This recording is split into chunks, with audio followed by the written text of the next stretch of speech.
नाज़रीन आदाब Avon TV में आप तमाम का खैर मकदम है। कांग्रेस की 5 गारंटियां काफी मशहूर हैं, लेकिन श्रीरंगपट्टनम के रुकने असेंबली रमेश बंडी सिद्धेगौड़ा ने एक 6वीं गारंटी का ऐलान किया। इन्होंने सरकारी ओहदेदारान को धमकी दी कि अगर किसी ने मुसलमानों को अराजी अलाट की तो उनके लिए फांसी की गारंटी है। कांग्रेस रुकने असेंबली के इस बयान पर शदीद बरहमी का इजहार करते हुए Raichur minority auto drivers multipurpose cooperative society के सदर और मस्जिद यासीन के सदर शेख महबूब आलम ने एक बयान जारी किया। उन्होंने कहा कि इस तरह के फिरका परस्त एमएलए को फौरन उनके ओहदे से हटाया जाना चाहिए और कांग्रेस पार्टी की यह जिम्मेदारी है कि फौरन उनसे इस्तीफा हासिल करे। मजीद तफसीलात उन्हीं की ज़बानी मुलाहिजा कीजिए। अस्सलाम वालेकुम रहमतुल्लाहि बरकातहू।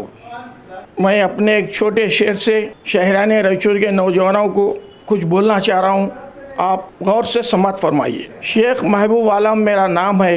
कीमती मशवरे मैं मुफ्त में देता हूँ। अंधों के शहर में मैं आईने बेचता हूँ। तो इस शेर के साथ ही मैं अपनी तकरीर का आगाज़ करूँगा।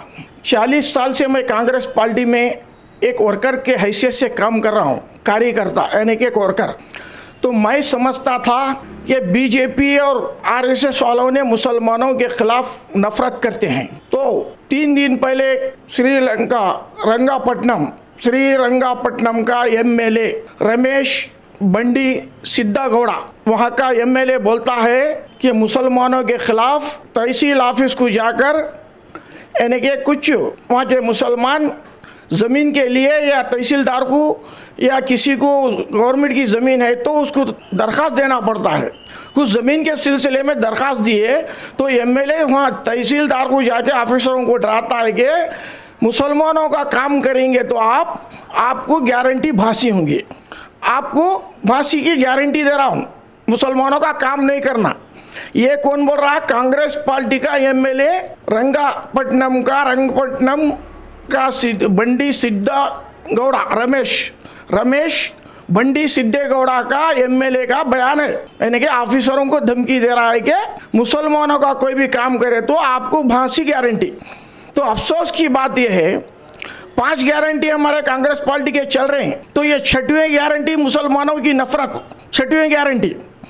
तो मैं ये सिद्धेगौड़ा एमएलए से ये पूछना चाह रहा हूँ, हरामखोर से, यानी कि पूरा कर्नाटक क्या तुम्हारे बाप की जागीर है? क्या तुम्हारे जोरू के महर में, अम्मा के महर में पूरा कर्नाटक लिखो दिए? मुसलमानों को ज़मीन दिए तो मैं तुम्हारे को फांसी दे तुम बोलता, गवर्नमेंट सर्वेंटों को डराता। तो मैं ये अपील करना चाह रहा हूँ कांग्रेस पार्टी के बड़े बड़े लीडर से, कर्नाटक के सीएम सिद्धरामैया साहब, डिप्टी सीएम DK शिवकुमार साहब, होम मिनिस्टर परमेश्वर जी, जल्द से जल्द इस रंगपट्टनम के एमएलए को रमेश बंडी सिद्धेगौड़ा को डिस्पेल कर दिया जाए, कांग्रेस पार्टी से उसको हटाया जाए, उसको एमएलएशिप से हटाया जाए।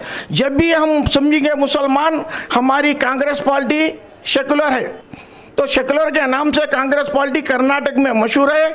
आज मुसलमानों के ज़्यादा से ज़्यादा वोट लेकर आज इख्तिदार पर बैठी है हमारी कांग्रेस पार्टी। तो मुसलमानों के खिलाफ जहर घोरा जा रहा है, नफरत की बीज बोई जा रही है। ऐसे एमएलओ को पार्टी में रखेंगे तो आने वाले दिनों में कांग्रेस पार्टी को नुकसान होने का अंदेशा है। वैसा भी तो एक खास काम मुसलमानों के नहीं हो रहे, तो मैं रायचूर की तरफ एक नज़र डालूंगा। आज रायचूर शहर में हुकूमत को पूरे 2 साल हो गए, कसीर तेजाब में मुसलमान वोट दिए, तो मुसलमानों को कोई वैसा खास ओहदा दिया नहीं जा रहा है।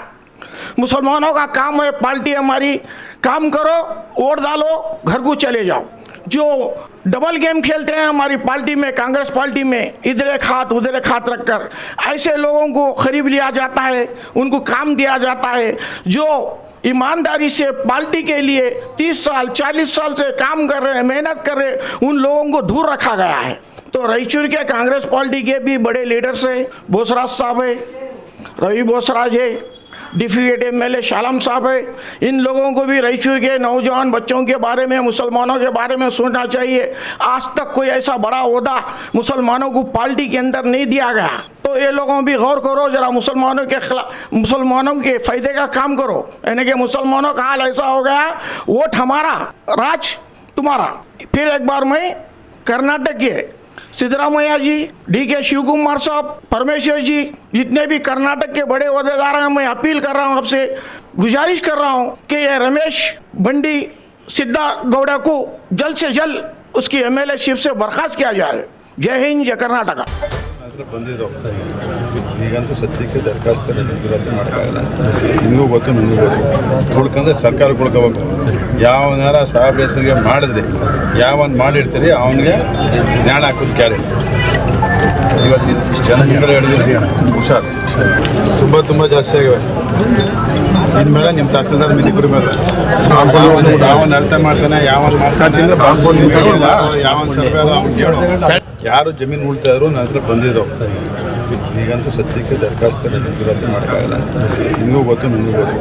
ಉಳ್ಕಂದ್ರೆ ಸರ್ಕಾರ ಉಳ್ಕೋಬೇಕು. ಯಾವನಾರ ಸಾಹೇಬರಿಗೆ ಮಾಡಿದ್ರೆ ಯಾವನ್ ಮಾಡಿರ್ತೀರಿ ಅವನಿಗೆ ಜ್ಞಾನ ಹಾಕೋದು ಗ್ಯಾರಂಟಿ. ಇವತ್ತು ಇಷ್ಟು ಜನ ಹಿಂಗಡೆ ಹೇಳಿದ್ರೆ ಹುಷಾರು, ತುಂಬ ಜಾಸ್ತಿ ಆಗಿವೆ. ಇನ್ಮೇಲೆ ನಿಮ್ಮ ತಹಸೀಲ್ದಾರ್ ಮಿನಿಬ್ರ ಮೇಲೆ